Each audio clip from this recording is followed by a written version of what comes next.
Today we are going to be trying to fix a 4-stroke engine that we think is low on compression. We are going to do a compression test on this engine with the compression tester. We are going to pull the pull starter and try and get the highest compression rating we can on the gauge.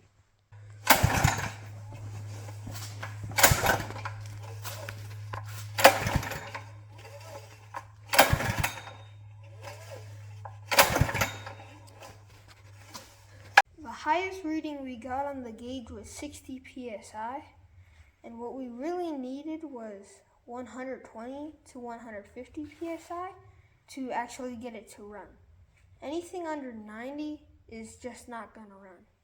We know we have low compression, so some of the main causes are leaky valves or bad ring seal. I took the air cleaner and muffler off to make more room to work. Now I'm going to take the valve cover off to take a look at the valves.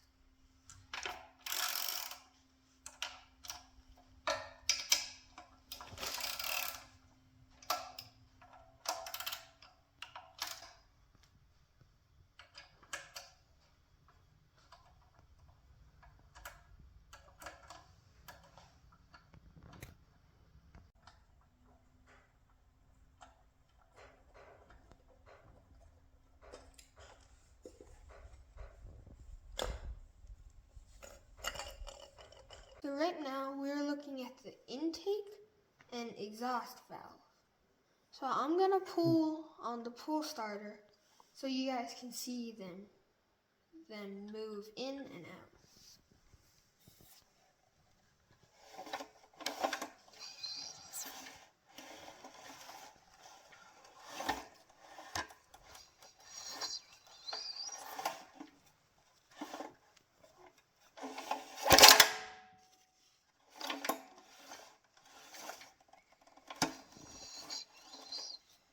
So now we're going to put the air compressor to the gauge tester hose to blow in air to see if there are any leaks in our valves. So after we hooked up our air compressor, we tried to listen to see if any air was coming out of the valve, but we haven't been hearing anything, so our valves are sealed. So our previous test failed because this valve is keeping air from the air tank to come into the engine, so we have to dig deeper.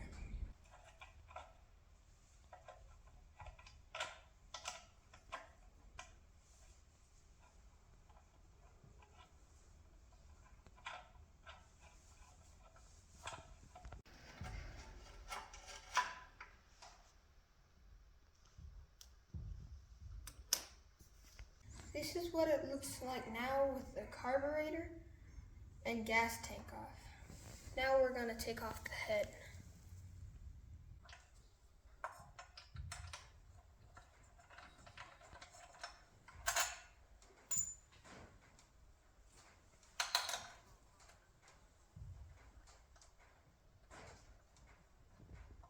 So now we just removed the head, so we're going to pour gas in the chamber and see if anything leaks.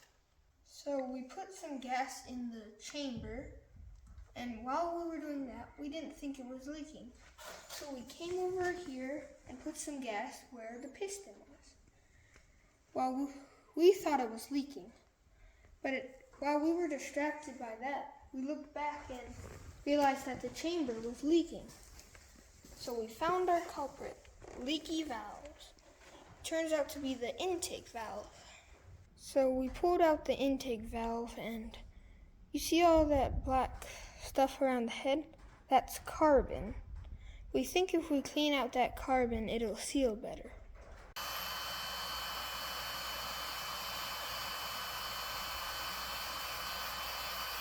So we used the Dremel tool to clean the head and valve. Then we lapped the valve with toothpaste.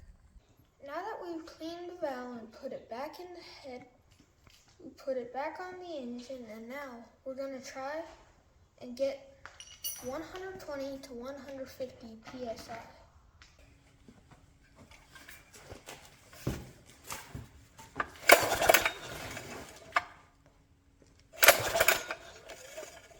So we can now confirm that the valve leak was not the problem.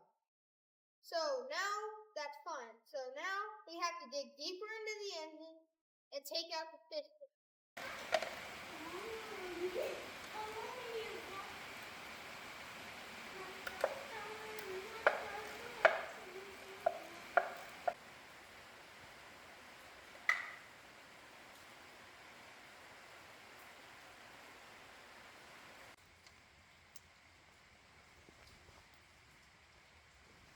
Now we can see the bottom of our engine with the crankshaft, connecting rods, and pistons.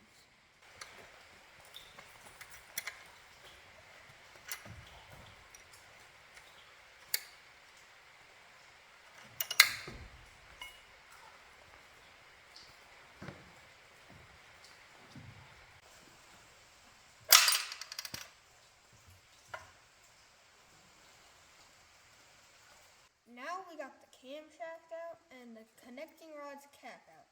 Now we're ready to pop the piston. So we'll go ahead and rotate this. So get it towards the top. Okay, now I'm going to push on it. See if it comes. You ready to catch it? Okay, push a little bit more. Ready? It'll pop out. Oh, got it. Grab it. Here's the piston.